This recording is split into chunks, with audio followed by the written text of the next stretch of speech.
पुकारा, कौन पुकार रहा है? जो पलट कर देखा, एक बुजुर्ग थे, डंडा टेकते टेकते आ रहे थे।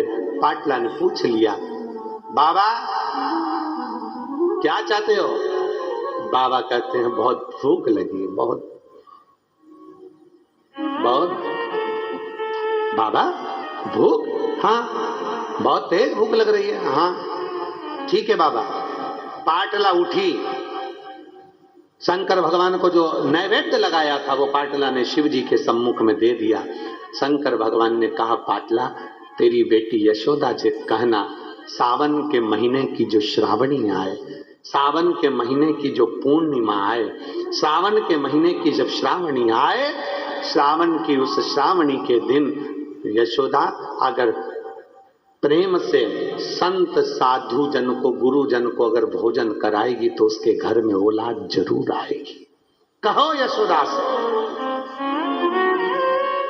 श्रावणी पर? हाँ, सावन का महीना था। पाटला ने तुरंत पत्र लिखा, पत्र लेकर दूत को भेजा। दूत जाकर यशोदा जी के पास पहुंचे। यशोदा जी के हाथ में पत्र दिया कि पाटला देवी ने पत्र भेजा है। मेरी माँ ने पत्र भेजा है? हाँ, क्या लिखा है कि श्रावण के महीने में अगर तुम किसी संत साधु ब्राह्मण गुरुजन को भोजन कराओगी तो तुम्हारे घर में औलाद जरूर आएगी। सुना, पाटला देवी ने जैसे ही पत्र भेजा, यशोदा जी ने स्वीकार करा। नंद बाबा से कहा, जाओ आज ब्राह्मणों को निमंत्रण देकर आओ। श्रावणी का दिन था, सारे ब्राह्मण संत साधुओं को निमंत्रण दे दिया गया। यशोदा जी का खीर मालपुआ बन गया। खीर मालपुआ बनकर तैयार हुआ। भोजन परोसने की तैयारी हुई। यशोदा जी भोजन परोस रहे थे, नंद बाबा भोजन परोस रहे थे और यशोदा मैया भी भोजन परोसने के लिए आई।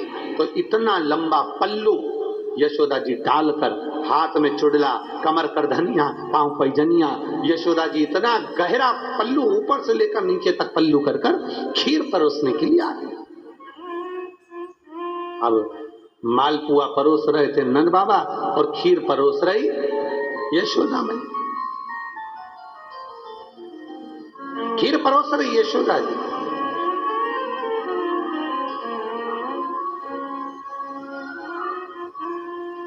दूध सामग्री जो होती है ना, वंश की वृद्धि करती है। आप लोगों के स्मरण में है कि नहीं है?